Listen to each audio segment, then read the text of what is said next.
tayo makagawa ng hindi maganda. Kasi yung Holy Spirit, siya yung magsasabi sa atin na huwag mong gagawin yan kasi hindi yan kasasabaw mo yan. So ngayon, yung evil naman, yung kay Satan, siya naman yung magsasabi sa ito, gawin mo na yan.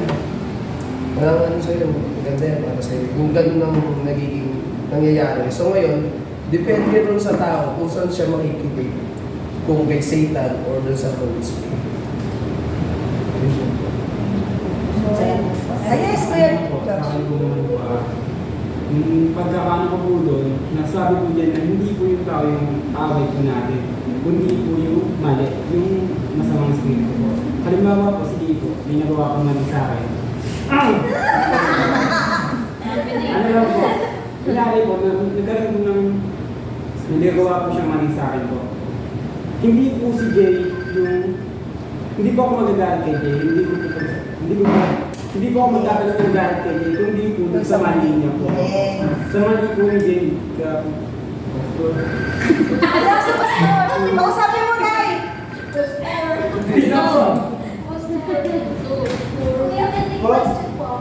Pag sa ano niyo po?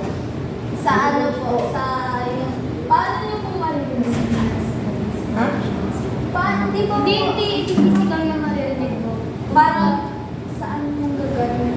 Na, pag meron kayong malalim na relasyon sa Panginoon at ikaw mismo ang lumalapit sa Kanya, katulad ng awitin, if we seek God's presence, mismo ipaparamdam na sa iyo kung ano yung gusto niyang gawin mong mabuti. Hindi niya sasabihin, andito sa Holy Spirit. Hindi sa ganon, andito sa Holy Spirit si Satan. Hindi ganon. Kung hindi, mararamdaman mo, sometimes, Alam naman natin sa sarili natin kung mali yung ginagawa natin. at mabuti. Or tama. Kasi nangyari sa akin yung minsan na natutulog ako, narinig ko yung boses ng kapatid ko, tinawag niya ako mama. Pero ako lang mag-isa sa room. Then, kumabog ng puso ko, nag-pray ako, and then yung pala, meron silang problema sa abroad. So, yun. Yun ang isang sample na talaga I heard the word na boses niya, tanawag lang ako man. Pero I'm alone. So, yun lang. Pero, pag nasa Holy Spirit, nasa puso natin yung Holy Spirit, talagang mararamdaman mo yan na may pumipigil sa'yo emotionally, sa heart, kahit yung mind mo ang gulo-gulo. Pero yung puso mo, yun, nasa heart yun. Alright? And then the heart will teach your mind na you have to do the right thing and according to His word. Yes. Next. Okay na, Ate Aina? Okay. So, manalangin ng manalangin, magbasa ng Bible para we are more closer na maintindihan natin yung Word of God. Now, we don't need na mabuti yun nasabihin tayo ng Holy Spirit, angel, Sabado na, ating ka ulit ang practice Mabuti yun. Pero mas, darating ang panahon na gano'n, na Holy Spirit ko talaga yung kakausap sa atin. Yun, okay? Pero at this time, I believe na we have to more na magbigay ng panahon para sa ating Panginoon. Yes po, Ate Kapitana. Last. So I am correct. Colossians 2 verse 6 to 10. Sorry. 2:6 to 10 po. 6. Dahil tinanggap niyo na si Jesus Christ bilang Panginoon niyo, mamuhay kayong kasama. 7. Magpakatatag kayo kay Jesus at gawin niyo siyang pundasyon ng buhay niyo. Maging matibay kayo sa pananampalataya gaya ng tinuro sa inyo. At lagi kayo magpasalamat sa Diyos. 8. Mag-ingat kayo. Huwag kayong maging biktima ng mga turo na maganda lang pakinggan. Pero wala naman laman kundi panloloko na galing sa tao at sa mga nanghaharing espiritu sa mundo. Hindi galing kay Jesus ang mga yun. Kasi makikita kay Jesus ang buong nature ng Diyos. Doon sa pagiging tao niya. 10. Kaya walang kulang sa buhay na binigay sa inyo ng Diyos dahil united kayo kay Jesus. Apo. So sabi diyan, mabuhay tayo ng naayon sa salita ng Diyos. Dahil nasa salita ng Espiritu Santo na maglilid sa atin na huwag gumawa ng masama.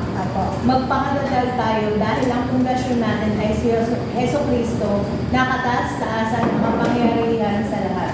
At huwag maniwala sa maling katuruan na nililinlang lang tayo. Kumbaga, sinasabi lang, magulang lang yung salita nila pero hindi sila pa-kay Lord. Kumbaga sa maboka lang sila. Kumbaga kung sila nagtitinda, isinisales stock lang kayo, pero hindi yun totoo. Tapos, at laging magpasalamat sa Diyos, maliit man o malaki ang ating natatanggap na blessing. Ayun lamang po. Ang kasya kalis.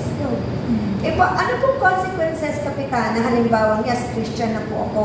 Katulad ng sample nyo, tuwing linggo lang ako Christian. Pero wala Monday to Saturday. Halo! Ayun, nagbuliwal na ako doon.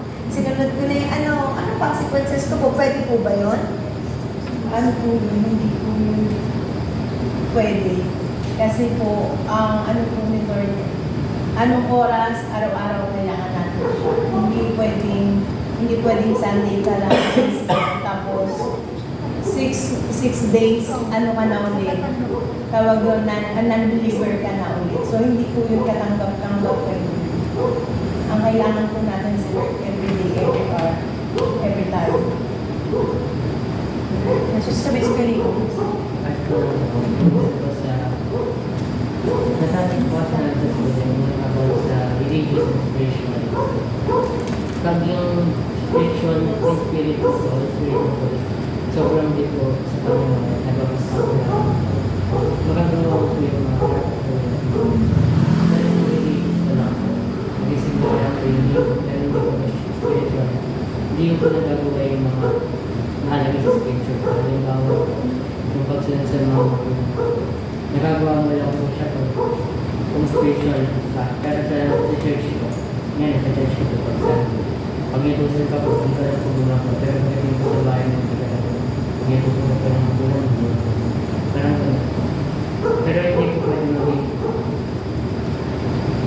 religious pag hindi ko. Hindi ko pwede maging spiritual pag hindi ko. Kasi po, pag spirituality pa lang, kasi hindi ka po religious. Wala akong sinusundan na katuruan po sa Bible. Halimbawa po, ako po, ginagawa ko po yung mga ginagawa. Pero hindi ko naka-align sa gusto ng Panginoon. Kasi po, wala meron po. Kasi po, ako po, kunyari po. Nandun ka ng topic niya? Ako. Ano sagot mo? Naiintindihan mo ng topic niya? Yung about ko, ako yung sinasabi ng mga spiritual. Sabi mo kasi na hindi ako magiging spiritual deeper na hindi ako religious. Hindi ko alam ko lang. Okay. So, technically, we are not into religion, but we are into relationship, right?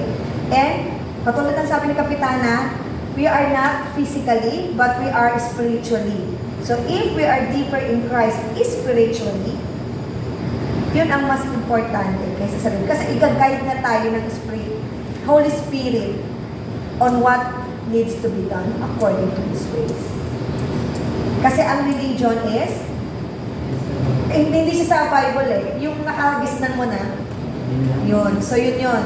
So, kaya, sorry anak, kaya nilinaw ko lang. So, at least malinaw tayo, isa tayo ha. Kasi iba yung marinig ko kanina, na hindi ako magiging spiritually connected sa Panginoon kung hindi ako religious. Hindi ako. Very good. Okay? Parang yung religious na spirituality, ito po yung deep connection with God po. Pag religious po, parang siya, ano lang po, buhayin lang po sa That's tradition. tradition. We're clear ha? So we are into spiritual? Yes. Kasi sabi ni Kuya Nico, kaya ako nag-barge in, it's because sabi niya, you will not grow spiritually if hindi ka religious. Yun po yung kanina po, yung tanong ko po.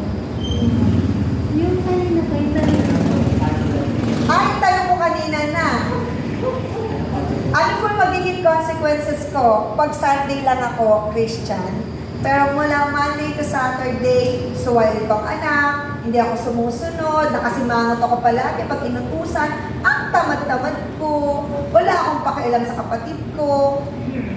Ang sagot ko po doon, kapag patuloy po tayong gumagawa po ng kasalanan, di ba po yung kasalanan po ang ano po nun, ang katapat po ng gusto natin. And kapag hindi po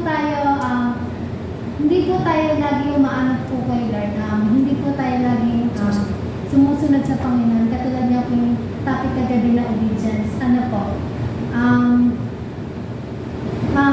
hindi po natin maano po yung presence po ng Holy Spirit po sa atin kapag nagkakaroon po ng message or nagkakaroon po ng devotion, wala po tayong mapipil kasi po yung puso po natin puno po siya nakasal. Clear? Yes. Ito lang po. Consequences po ba yung mga challenge? Ha? Yung mga challenges po. Ang challenge is iba sa consequences. Ang consequences, yun yung result ng ginawa mong something before that leads to your consequences. Kasi hindi ka magiging consequence kasi ibig sabihin may ginawa kang before bago yan dumating. Pero yung challenges, yun yung sitwasyon na nandyan na talaga at pupunta ka. Like exam. Nandyan lagi may exam, di ba? Yun ang challenge, kailangan mapasa ko yun. Given mo yun. Pero yung consequences, hindi magkakaroon ng consequences kung wala kang ginawa previously.